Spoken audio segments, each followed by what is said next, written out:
I don't know. Okay, it is working. For a moment, I thought I wasn't on mic, but I am. Whoever you are, we welcome you. Wherever you come from, we welcome you. Whoever you love, we welcome you. Welcome to the Unitarian Universalist Congregation of Cleveland, a place where we strive to welcome you. Good morning. Morning. I am Linda Coulter. My pronouns are she, her, and I am a worship associate at this congregation. Whether you are here in person or attending online, good morning and thank you for being here. For those of you who are new today, I'll take a moment to tell you about our congregation. Our congregation gathers on the original lands of the Erie, the Haudenosaunee, and the Anishinaabe peoples, also known as the Three Fires Council. We recognize that we need to learn more about the complex and often painful history of the place we live, to care for the land we inhabit, and to show respect to the diverse peoples and cultures who preceded us, as well as those who gather here now. Because of this, our congregation is developing a relationship with the Lake Erie Native American Council, an organization you will learn more about later in the service. Our congregation is a member of the Unitarian Universalist Association of Congregations. As a Unitarian Universalist, or UU congregation, we are a non-creedal community. This means that we do not require anyone to subscribe to a specific set of beliefs to be a member of the congregation. Instead, we live by a covenant that encourages ethical behaviors, affirms democracy, celebrates the worth of each individual, and unites us in a search for meaning and in reverence for the great mystery that is life. We are a welcoming congregation which affirms all persons who choose to participate in the life or activities of our community, regardless of color, national origin, gender identity, sexual orientation, age, physical or mental abilities, or economic status. If you would like to learn more about us, please take a moment to fill out the gray pamphlet found in the pew rack in front of you. Someone will contact you to answer your questions and help you feel welcome here. You may also visit our website at uucleveland.org and email us from that site. As we enter sacred space, please silence any audible cell phones, alarms, and other devices to avoid distractions during the service.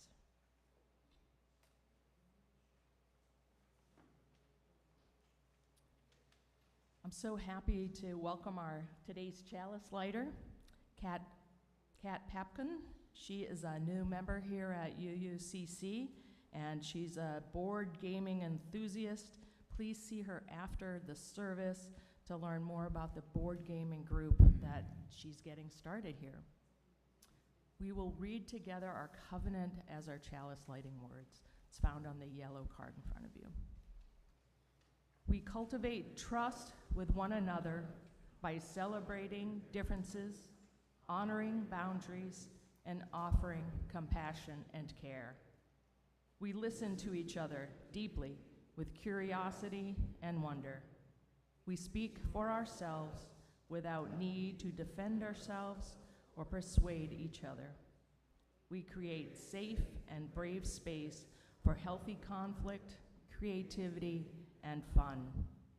We reconcile through forgiving and making amends when we hurt one another.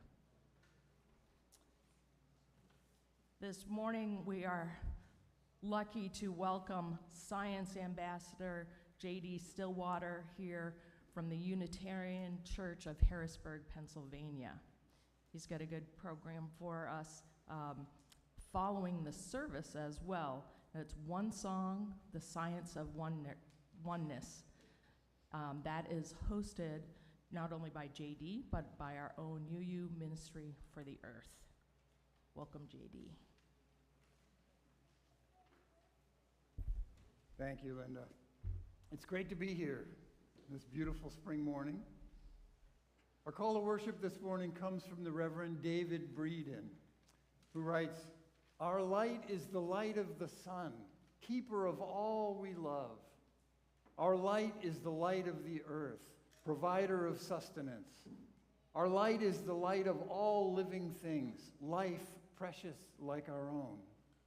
Our light is the light of each of us, bound together in need and hope. Our light is the light of the cosmos, keeper of all we know."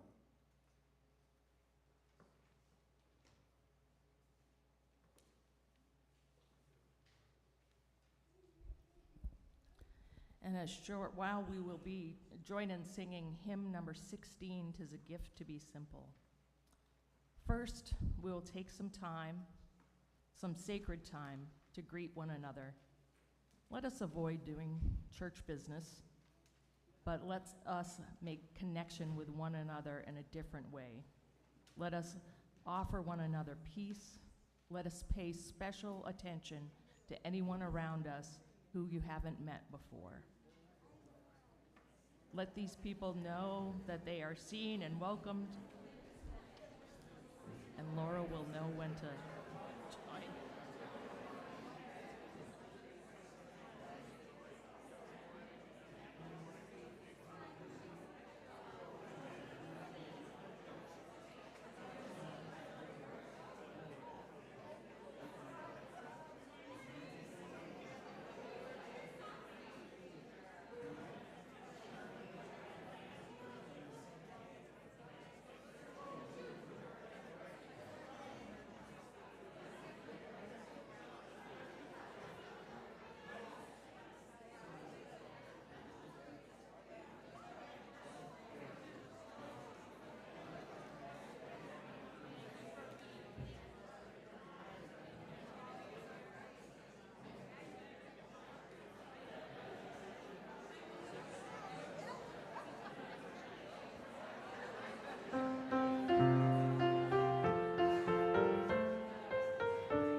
My name is Jenny Papp. I'm the Director of Lifespan Faith Development for this congregation.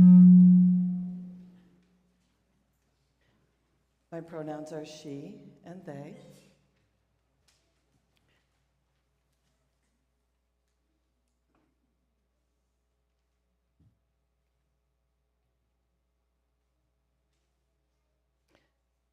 Spirit of life, known by many.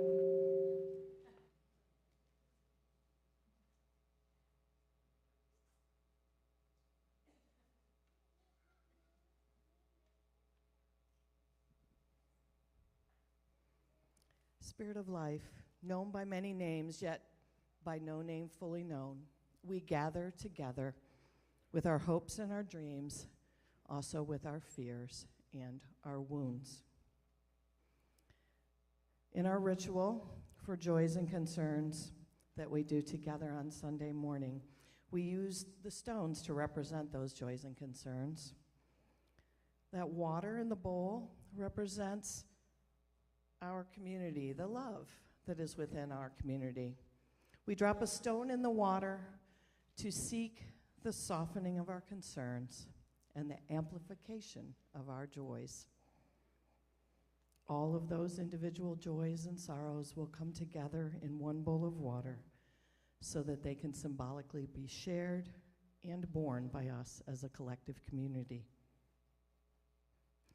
You are invited to come together forward silently and honor those joys or concerns with the stone in the bowl, if you are called to do that. If you're online, you can share that in the chat if you would like to do that as well.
I'll place a stone in the water for all of those joys, and another for all of those concerns that are held in our community here and online.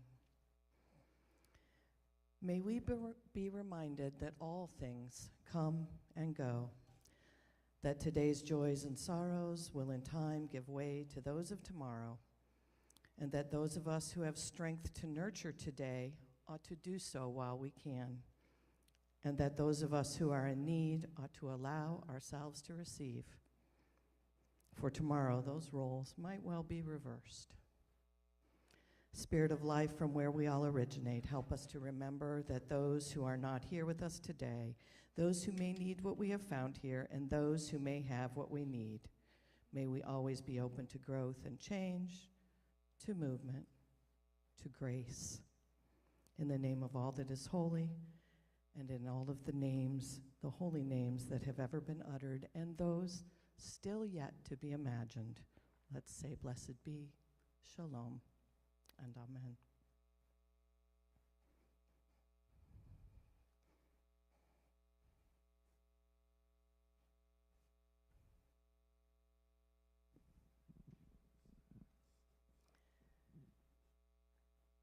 We are a people of story. The world is made of stories. We use those stories to understand our place, our relationships, our responsibilities in the world. The story I have to share with you today is the story that always has been. It's been told forever.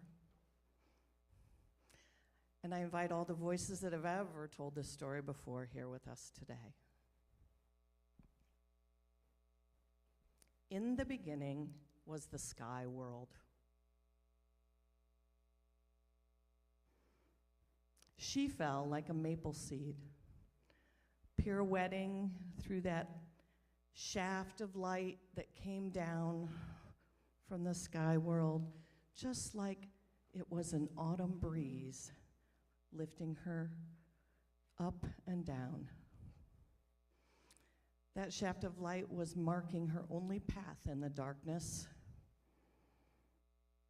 It took her a long time to make that fall. In fear, or maybe hope, she clutched something tightly in her hand. Hurtling downward, she saw only dark below, but in that dark, there were eyes gazing up at her. At first, all they saw was what looked like just a dust mote in that beam of light. But as she spiraled down towards them, they began to see that it was a woman with long, flowing black hair. Her arms were outstretched. The geese, as they looked up and then at each other, nodded. And in the music that only geese can make, rose up into the air with their wings outstretched and created a soft landing for her. As she rested and relaxed in that pillow that they had created, she knew that though she was far from any home she'd ever knew, she had a moment to rest and catch her breath. And so it began. Now the geese could not hold the woman for as long as was going to be needed to keep her safe. So the geese called a council. And the council they called, all of the creatures came. There were loons and otters and swans and fish of every kind and beavers. And amongst them all, a great turtle floated in the water. And he offered his back for her to rest upon. Gratefully, she stepped away from the geese, and onto the dome of the turtle's shell. The others understood that she needed a home. She needed land for her home, and they discussed how they might serve her need. The deep divers among them had heard that there was earth way down below the water, and they decided that perhaps they needed to swim down and gather some earth for her. Loon dove first, but the distance was so far. After a while, Loon surfaced with nothing to show for their efforts. One by one, other animals offered to dive deep down to try and find that earth. Otter, sturgeon, beaver, and none were successful. The depth and the darkness, the pressure of the water, it was too great for even the strongest of the swimmers. Some returned gasping for air, some never returned. Some came back up and their heads were ringing. Soon, only little Muskrat was left. Muskrat was the weakest diver of them all, and when Muskrat volunteered to try, others were not sure that this was such a good idea. But he went, his small little legs flailing as he dove and dove way downward. He was gone for a very, very long time. And they waited. They feared the worst for their relative. But before long, a stream of bubbles began to arise, and that rose with the lifeless body of Muskrat, a small, limp body. He had given his life to aid this helpless human. But then the others noticed that in his paw was clenched something. They opened his paw, and there was some earth inside Otter's paw. Turtle said, "Here, put that earth on my back, and I will hold it." Sky Woman bent and spread the mud with her hands across the shell of the turtle. She was so moved by this extraordinary gift from the animals, and she sang in thanksgiving and began to dance over the dome of the turtle's shell.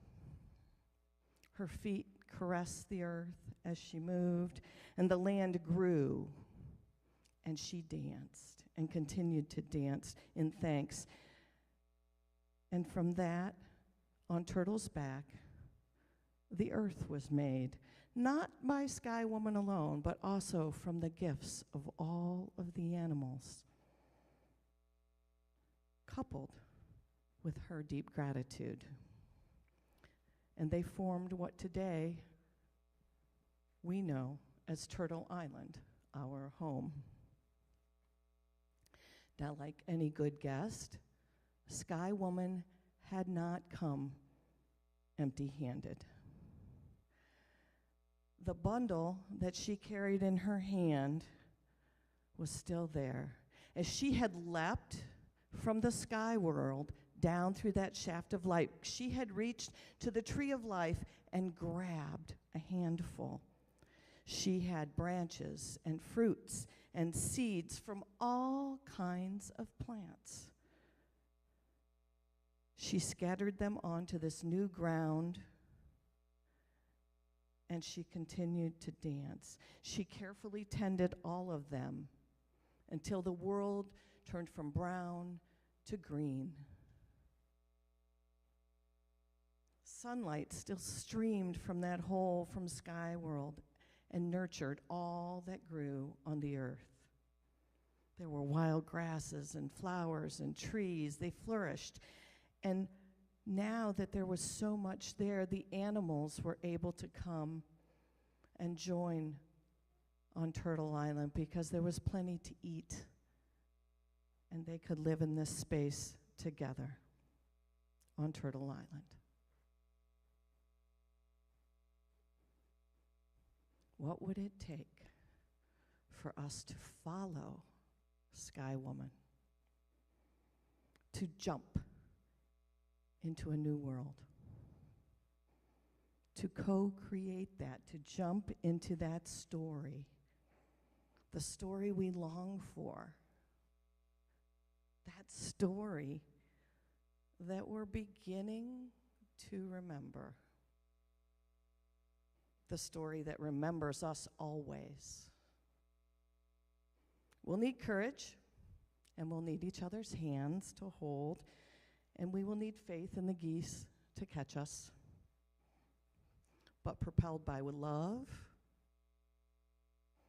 ready to work, we can jump towards the world that we want to co-create with all of creation, with humility and pockets full of seeds. Now, our minds are one. May it be so. Thank you.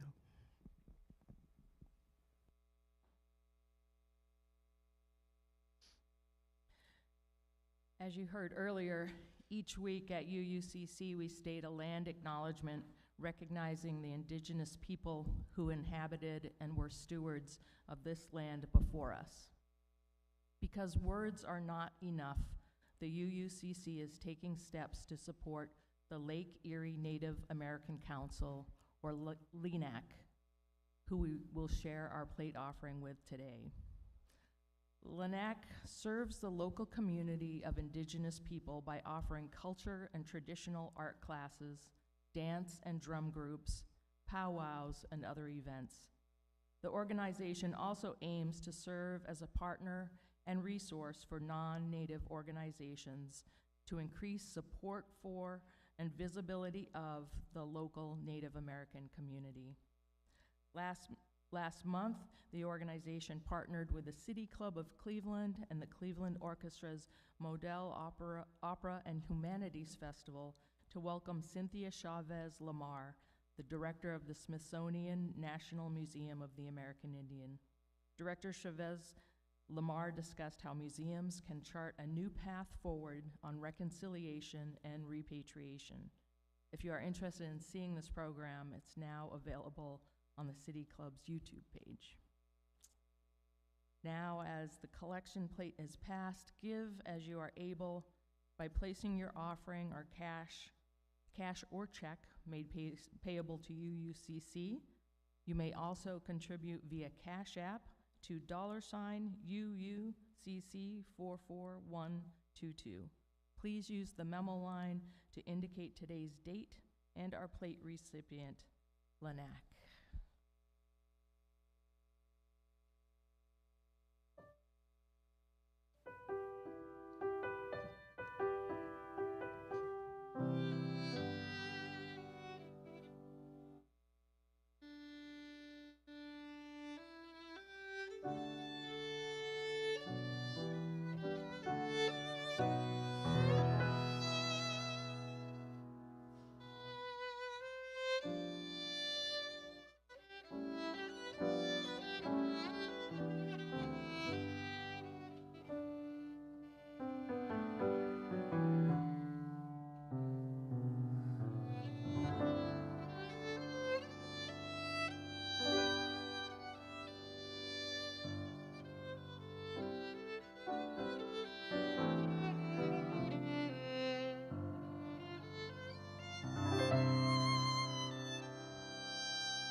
The music here is so gorgeous. That's lovely. I want to share a poem to sort of get us started this morning, written by Margaret Atwood, who is the same Margaret Atwood who wrote The Handmaid's Tale.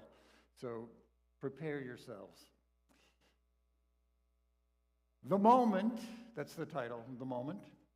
The moment when, after many years of hard work and a long voyage, you stand in the center of your room, house, half-acre, square mile, island, country, knowing at last how you got there and say, I own this, is the same moment the trees unloose their soft arms from around you, the birds take back their language, the cliffs fissure and collapse, the air moves back from you like a wave, and you can't breathe.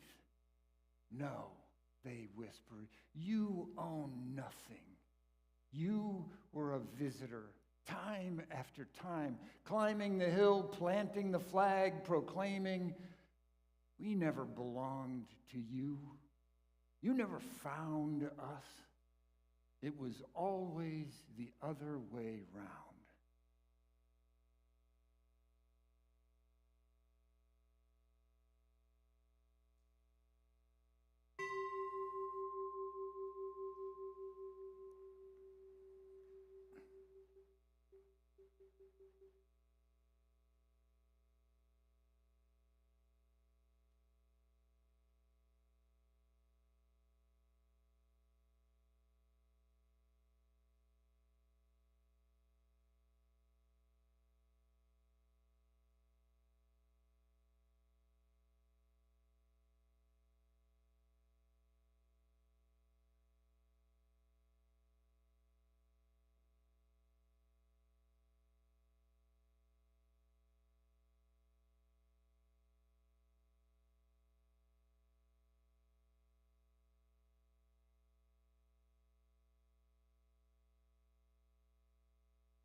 Linda said, the stillness lasts until the bell is silent, and it's a wonderful, beautiful brass bell. I think it might still be going. Ann, raise your hand. So this is my spouse, Ann. Ann and I have a beautiful house in Harrisburg, Pennsylvania, and our names are on the deed, of course, but it's not our house. I have a car in my name, but it doesn't belong to me. The money in my bank account is not mine. I don't even really own these clothes I'm wearing this morning. And no, this is not a message in which I admit to grand theft auto or forgery or identity theft. Our legal system would assert that my possessions are indeed rightfully mine. But it's that system I want to challenge this morning and what its spiritual depravity does to us as people, especially in this country at this time in history with so many possessions. This is not my beautiful house. Now, if you were an adult in the 1980s right now, you may have a Talking Heads song stuck in your head, a song in which David Byrne ominously recites, you may tell yourself, this is not my beautiful house. And you may tell yourself, this is not my beautiful wife. Into the blue again, into the silent water, under the rocks and stones, there is water underground, same as it ever was, same as it, I see people doing this, same as it ever was. And I know now that song's going to be stuck in your head for a while. You're welcome. Many years ago, Anne attended a lecture by Ralph Nader, and she told me about something he did, which I want to repeat now. Call to mind the most valuable thing that you own. Go ahead and take a second. What's the most valuable thing that you own? Now, raise your hand if the thing you have in mind is the National Mall, or Grand Canyon, the James Webb Space Telescope. How about the United States military? Well, if you're a U.S. citizen, you own those things. Why don't we feel that? why don't we think of them as ours? And I have a guess. I think it's because we have a perversely limited notion of ownership that's personal and private. And it's one that both exploits and elevates our fear of being vulnerable. And it makes us yet more vulnerable even as we cling to our hollow icons of security, like my beautiful house in Harrisburg. You know, I'm living the American dream. Ann and we're fairly comfortable, even on Ann's school nurse pension and my tiny income from doing this on Sundays. We each have a car that works. We can afford to eat out every so often, and we can give some money away each year without threatening our survival. And we're solidly middle class, and there's nothing essential that we lack. And we get to pat ourselves on the back for being basically good people. And we would be justified in claiming that everything we have came from our own hard work, doggone it. But it's not true. It's not true.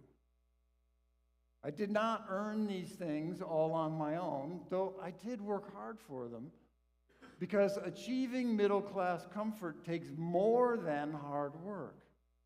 It also requires luck, a supportive environment of people and circumstances that act as a kind of tailwind, adequate resources within reach.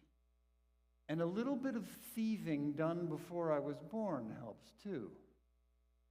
So that beautiful house of mine is built on land taken by trickery and genocide about 300 years ago. And the tribe that stewarded the Susquehanna Valley were so brutally exterminated by colonialism that we don't even know what they called themselves.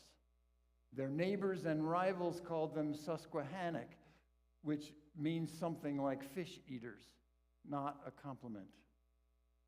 Little else is known except that men from a Protestant church just a few miles from our house rode to Lancaster in 1763 and brutally scalped and slaughtered the last exhausted remnant of them, 7 men, 5 women, and 8 children. The wealth that built our house came from an extractive economy built on slavery and dispossession, and the house is made of trees that were cut from forests that, well, you know this story.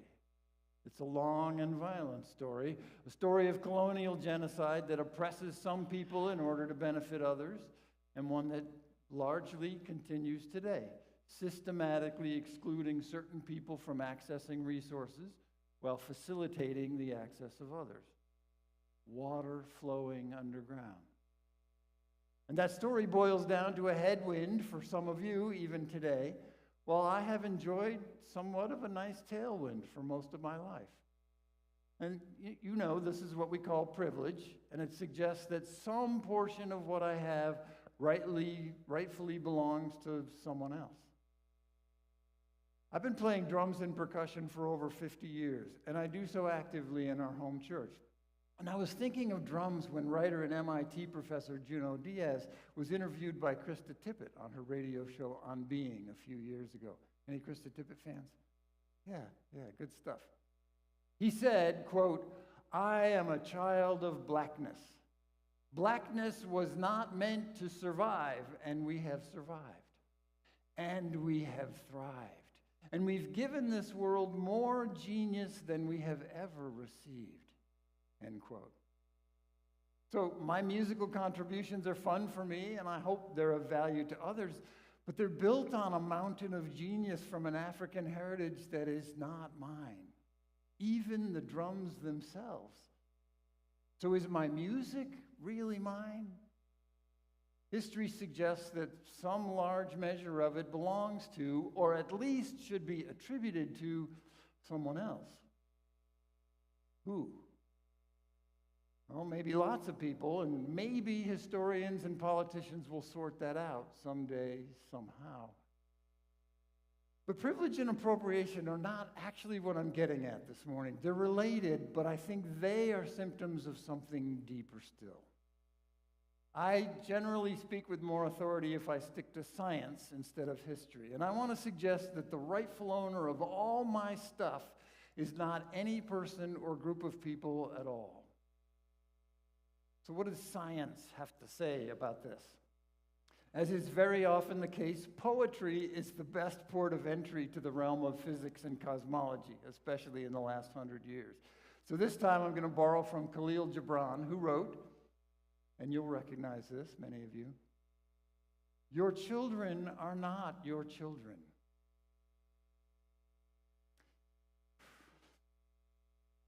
This was obviously powerful for me. Your children are not your children. They are the sons and daughters of life's longing for itself. They come through you, but not from you. And though they are with you, yet they belong not to you. You may give them your love, but not your thoughts, for they have their own thoughts. You may house their bodies, but not their souls, for their souls dwell in the house of tomorrow, which you cannot visit, not even in your dreams. You may strive to be like them, but seek not to make them like you, for life goes not backward nor tarries with yesterday.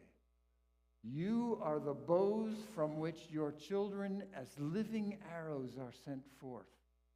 The archer sees the mark upon the path of the infinite, and he bends you with his might that his arrows may go swift and far. Let your bending in the archer's hand be for gladness, for even as he loves the arrow that flies, so he loves also the bow that is stable. Now, the poem being about children makes it easy for us because in our enlightened time, we agree that people are not property, even children are not property. But Khalil Gibran's reasoning applies equally well to houses and cars and music and all that plastic crap we have in a storage unit somewhere. Did you know there are more storage facilities in the United States than there are McDonald's or Starbucks? 50,000 of them. Our possessions own us, too. Here's what modern physics says. It says this is not a world of things. This is a world of flow. As Nobel Prize-winning physicist Niels Bohr said, quote, "Everything we call real is made of things that cannot be regarded as real," end quote.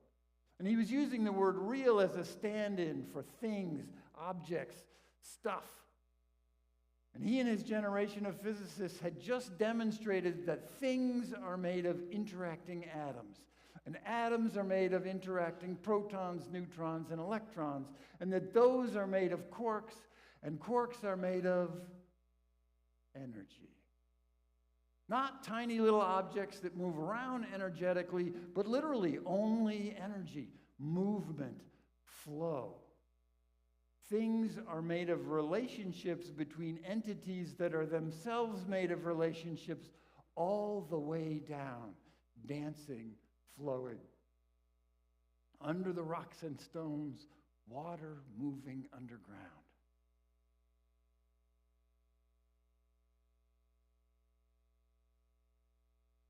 Imagine a standing wave in a river.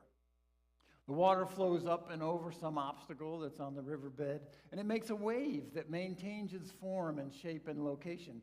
But it's made entirely of flowing water, right? So the wave looks the same over time, mostly, but it's made of different water every moment as the water passes through. Well, our bodies are like that standing wave. Matter moves through you and takes your form briefly, and then moves on to become something else for a while. But you are not the atoms and molecules that make up your body. You are the pattern that organizes the matter as it passes through you. Every time you eat or breathe or drink or sweat, atoms and molecules flow in and out, different every moment, just like in that standing wave. So, are the carbon dioxide molecules that were part of your brain moments ago, but now they're over in that corner of the room, are those yours? How about the oxygen molecules that were part of a tree an hour ago and are just now entering your nostril, destined to be part of your brain by the time I finish this sentence? Are those oxygen molecules yours? Who do they belong to? They are the children of nature's longing for itself. You know, if there's a case to be made for private ownership, ownership of one's own body is the ultimate slam dunk, right? What could be more fundamental than the rights associated with my own body? And yet, Ann and I almost didn't make it back from a simple day hike a few summers ago. For months, we had planned our climb up Mount Katahdin, Maine's highest peak and the northern end of the Appalachian Trail. And we're experienced hikers. We had decent equipment. We were in good shape. So we got up early to beat some rain that was forecast for that afternoon. But the rain came early, and of course the forecast from the Weather Channel didn't really include the likely temperatures on top of the highest mountain in the state where nobody lives. We soon found ourselves clambering up and down large boulders in freezing rain, pelting us in a 50-mile-an-hour wind. We both lost control of our fingers due to the cold, which then hampered our ability to manage our clothing, most of which got soaked in spite of our rain gear. So this normally moderate 10-mile hike ended up taking us nearly 13 hours. And for some of those hours, I was pondering how long it would take park rangers to find our bodies and how our families were going to handle the news of our untimely deaths. Is it really my body, my life? Or has it always been the Earth's on loan to take back at any time? And sure, I get to manage or mismanage it, just like a line of credit from a bank. But it was never mine, not really. This is not my beautiful house. Until the last few years, people living in hurricane and wildfire zones believed, as most of us do, that they owned their houses and all the stuff inside them. And every year now, the earth calls in thousands of outstanding loans, more every year. It's part of our culture to seek security, however fictional or temporary. And the hard-ingrained notion of private ownership is one expression of that. It's enshrined in our Constitution. Uncountable legal documents, deeds, titles, bills of sale, argumentation, case law, acts of Congress, and on, all testify to its hold on our psyches. And yet, its fictional nature is quickly exposed when we consider riparian water rights. And this is a branch of law stretching all the way back to English common law, which recognizes the obvious, that a stream flowing through my property is not mine, but it's a public good, like the air, right? Self-evident. Well, we only have to expand our notion of time a little to notice that trees and soil and rocks and houses flow through my property too. They just flow more slowly. Our culture claims I own them, but they're not mine. They are on loan. I just manage them. Water flowing through. Wendell Berry is the source for one expression of this. He said, "The earth is not given by our ancestors. It is borrowed from our children." For a longer perspective, science now takes us back to the very beginning of time. Everything we have and are and become is made of energy from before the Big Bang, energy concentrated to make up every atom existing today. That energy made everything from atoms to entire worlds all by itself for nearly 14 billion years before we came along. How absurd to claim some of it as mine. Does a drop of water own the river it's in? Being alive bestows on us a limited ability to manage a limited amount of that Big Bang energy for a very limited time. It was never ours. And the belief that we own stuff clouds our ability to see reality, the reality that our stewardship is always temporary, that everything we have represents a loan and a responsibility, and that the future always demands a return of those things to their true owner, an archer which sees the mark on the path of the infinite and bends us to let fly those arrows that we pretend to possess ourselves. Our deep faith in the pretense of ownership allows us to think that it's normal and healthy for multi-billionaires to burden their children with obscene wealth, completely unearned, and often spiritually and psychologically damaging to them and their contemporaries. Do I need to mention any names? This is so normal that almost everyone leaves their assets to their children, telescoping social inequities through generations, through centuries even. It allows us to accept without outrage the outrageous behavior of those who would devastate millions of acres of pristine forest ecosystems to scrape out a meager profit from tar sands, or who buy and sell access to air and water and land stolen from others. It gives us this sense of entitlement, especially for middle-class people, that too often makes me act like a spoiled, selfish brat when I don't get what I want, when I don't get my way, when I don't get the special treatment I think I deserve. It encourages us to worship money and consumer goods and to spend our lives accumulating plastic crap and oversized garages to fill up with piles of stuff we hope will fill the awful emptiness in our souls.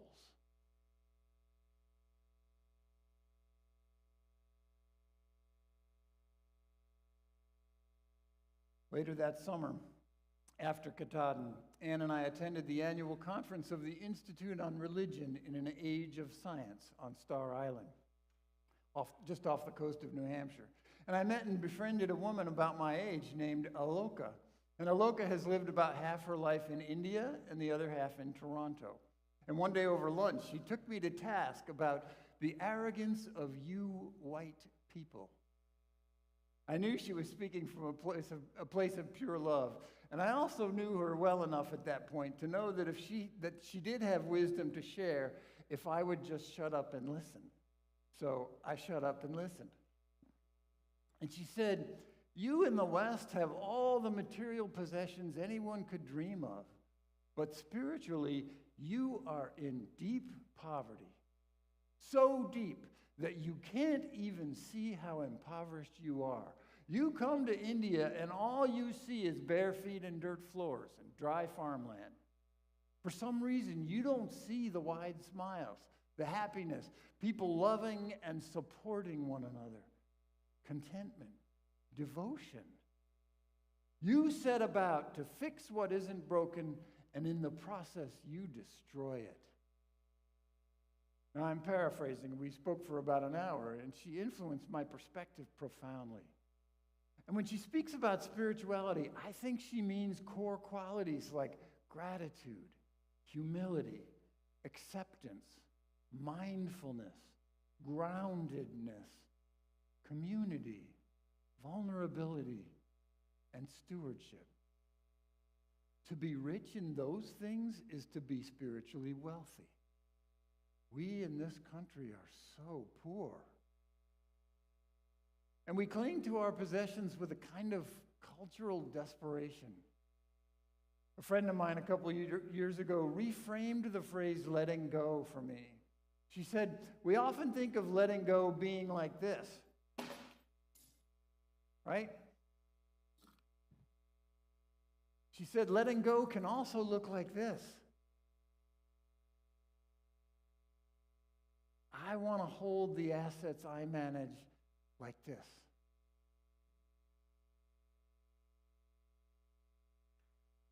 Is there anything I can truly call mine? There is. And Aloka might say it's the most important thing of all. It's this. Not this thing or these things or these people, but this experience, this moment, and this one, and this one. Exquisite pearls, moment by moment, threaded onto the necklace of my life. Truly unique, truly mine, provided I don't miss them while shopping or obsessing about all my stuff. Make no mistake, I'm not arguing for public control of property or some form of communism. That would just shift the fiction of ownership from the individual to the group, right? I'm saying that our myths of possession and property poison our souls, corrupting us spiritually by distancing us from the constant flow of reality. I'm arguing for humility, the kind of humility that acknowledges our vulnerability and our interdependence with everyone and everything else. An acceptance that the wealth and comfort I have is not all the product of my own personal labor. One which acknowledges that I am embedded in an interdependent web of existence that supplies everything I have and to which I owe everything I have. The most gracious and healthy response I can think of to my comfortable lifestyle is gratitude. Gratitude, coupled with continuous generosity, continuously paying forward into the flow of existence.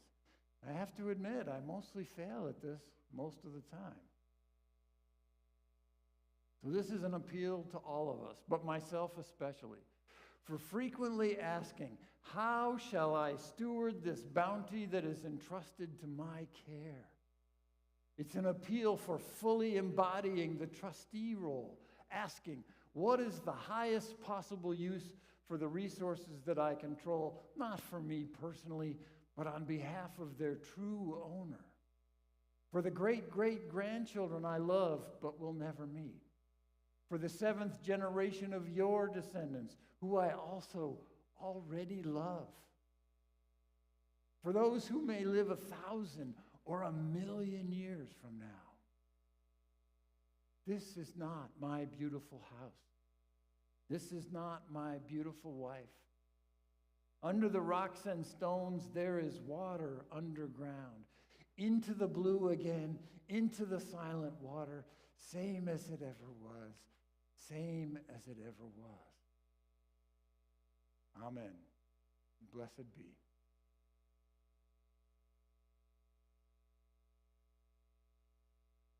Will you join in singing 1057? Go lift it up.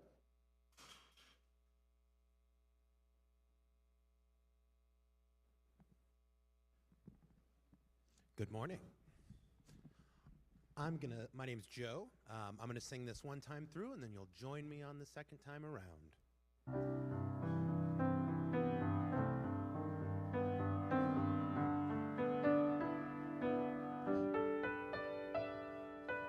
Go lift it up, love bless your way, moonlight, starlight, guide your journey into peace, and the brightness of day.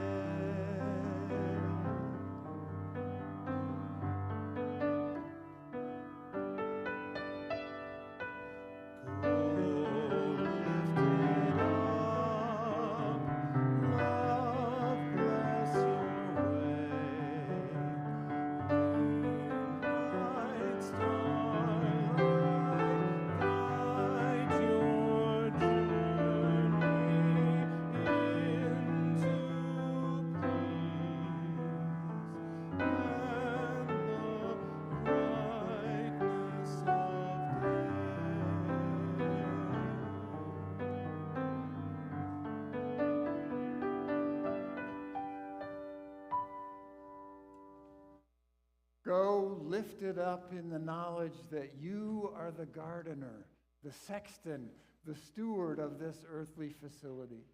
Your only responsibility is to care for it on behalf of the greater good. A future day when the long arc of history finally roots itself in the rich soil of a global beloved community. May we use these gifts, all our gifts, toward that day. Go in peace, go in love, go together, and may love bless your way.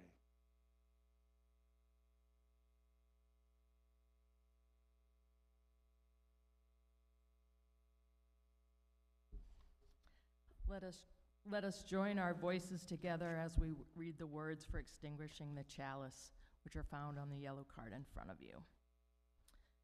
We extinguish this flame, but not the light of truth, the warmth of community, or the fire of commitment.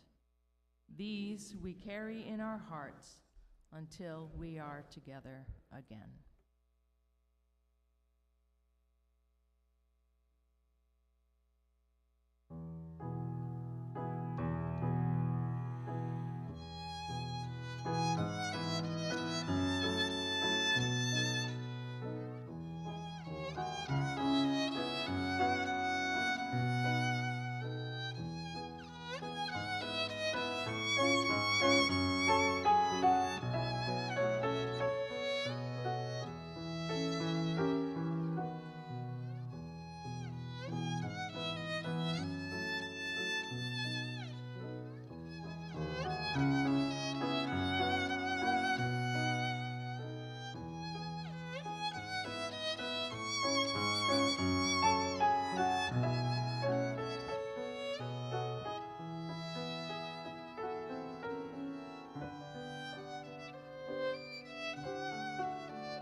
I wanted to remind you that JD has a program downstairs in the fellowship hall after the service.